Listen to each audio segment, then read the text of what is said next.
Duck and Percy enjoy their work at the harbour, pulling and pushing trucks full of cargo to and from the quay.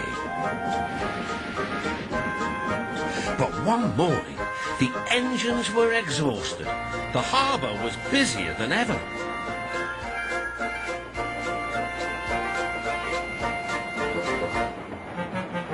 The fat controller promised that another engine would be found to help them. "Huh, it's about time," said Percy. "I ache so much I can hardly get my wheels to move," agreed Duck. They waited for the engine to arrive. It came as a shock when he did. "Good morning," squirmed Diesel in his oily voice. The two engines had not worked with Diesel for a long time. "What are you doing here?" gasped Duck. "Your worthy fat, Sir Topham Hatt sent me. I hope you are pleased to see me. I am to shunt some dreadfully tiresome trucks." "Shunt where?" said Percy suspiciously. "Where?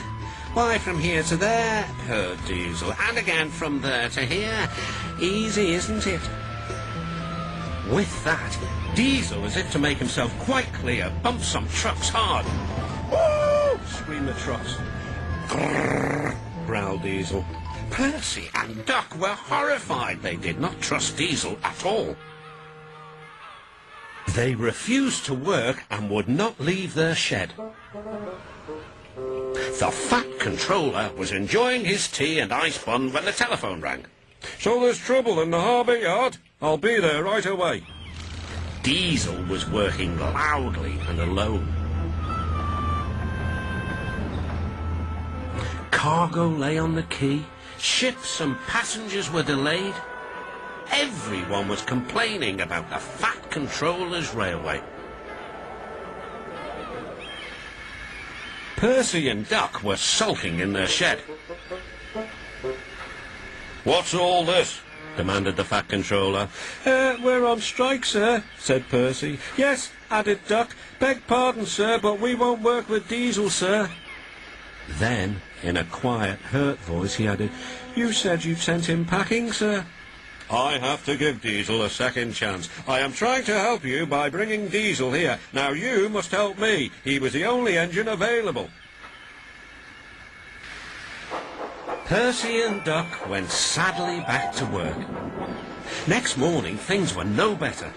Diesel's driver had not put his brakes on properly, and Diesel started to move. He went bump straight into Percy. Percy had an awful fright.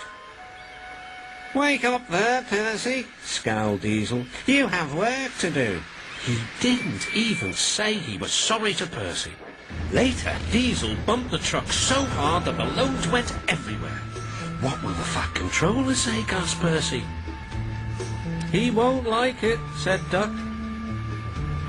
"So who's going to tell him, I wonder?" said Diesel. "Two little goody-goody telltales like you, I suppose."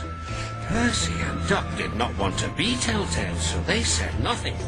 Diesel, thinking he could get away with his bad behaviour, was ruder than ever. Next day, he was shunting trucks full of china clay. He banged the trucks hard into the buffers. The buffers weren't secure. The silly trucks were sunk. Soon, the fat controller heard the news. The trucks were hoisted safely from the sea, but the clay was lost.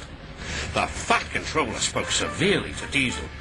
"Things worked much better here before you arrived. I shall not be inviting you back.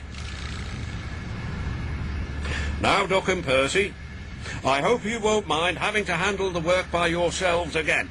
"Oh, no, sir. Yes, please, sir," replied the engines. Whistling cheerfully, they puffed back to work, while Diesel sulked slowly away.